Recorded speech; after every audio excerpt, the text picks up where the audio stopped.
महाराष्ट्रातील ताज्या घडामोडी पाहण्यासाठी आजच आपल्या न्यूज 15 मराठी या चॅनलला यूट्यूबवर सबस्क्राईब करा. तसेच इंस्टाग्राम आणि ट्विटरवर फॉलो करायला विसरू नका. न्यूज 15 मराठी, आवाज जनसामान्यांचा. राजगुरुनगरमध्ये 2 लहानच्या मुलांवरती अत्याचार होऊन हत्या केल्याची घटना झाली आहे. म्हणजे काय प्रकरण?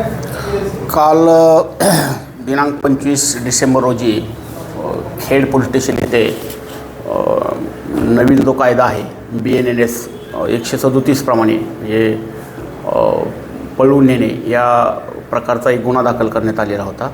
2 मुली काल मिसिंग होत्या आणि त्यानुसार हा गुन्हा दाखल करण्यात आलेला होता.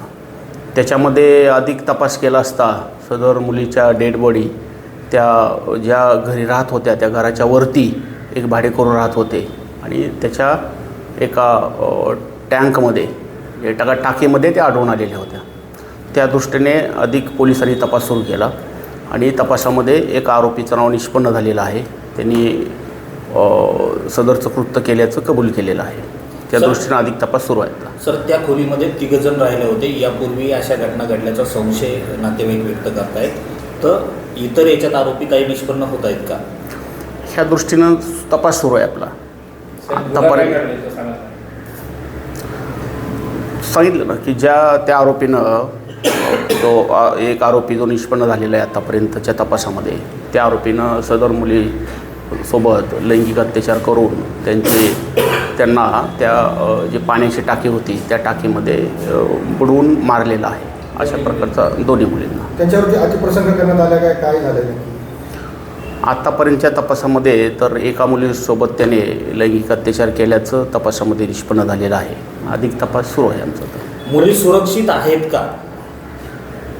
म्हणजे साधारण सगळ्या जर या घटना पाहिल्या तर मुली कुठंतरी असुरक्षित आहेत, काय विश्वास द्याल?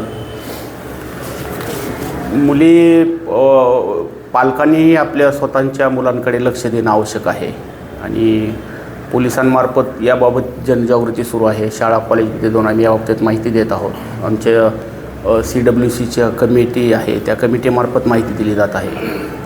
याबाबतीत आम्ही प्रयत्न करत आहोत. सर, 12 दिवसापूर्वी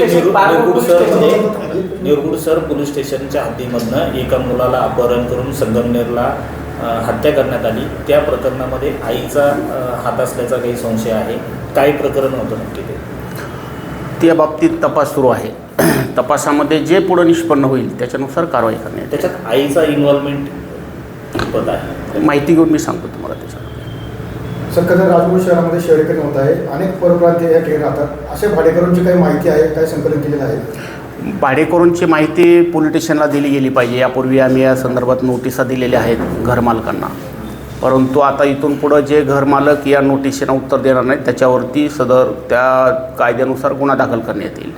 आणि मी आपल्या मार्फतीने आवाहन करतो की जे कोणी असे भाडेकरू राहत असतील तर त्याची माहिती पोलिसांना त्यांनी देणं आवश्यक आहे. आणि भाडेकरू कोण आहेत, काय करतात, त्यांचा व्यवसाय काय आहे याची तपासणी ही भाड्याने घर देत असताना घर मालकानं करणं अपेक्षित आहे.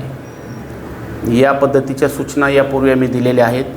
ही घटना घडल्यानंतरही आम्ही आणखी अशा प्रकारच्या सूचना आणि नोटीस आम्ही जे संबंधित भाड्यानं घर देणारी व्यक्ती असतील, मालक असतील त्यांना आम्ही देणार आहोत. तर एक आरोपी अटक केला, अजून किती आरोपींच्यामध्ये संशयित आहे तुम्हाला?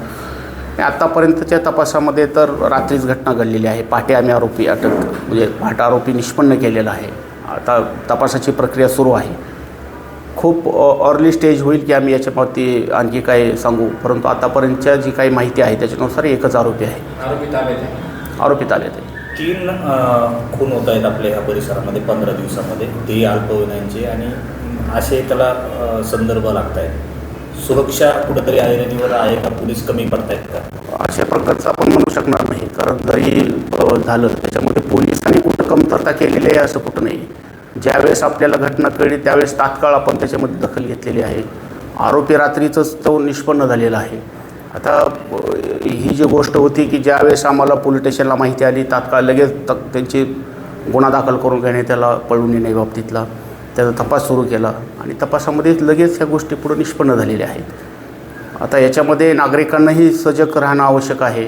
घर मालक असतील, पालक असतील, शेजारी असतील यांनी आपल्या मुलांवरती लक्ष ठेवणं किंवा समाजानेही अशा प्रकारच्या घटना रोखण्यासाठी काही दक्ष राहणं अशा गोष्टी करणं आवश्यक आहे असं वाटतं. नागरिक म्हणतायत आम्हाला असुरक्षित वाटते या घटनेत. ज्या भागामध्ये असं कुठं वाटत आहे त्या बाबतीत आम्ही पोलीस पेट्रोलिंग ठेवू, दक्षता घेऊ.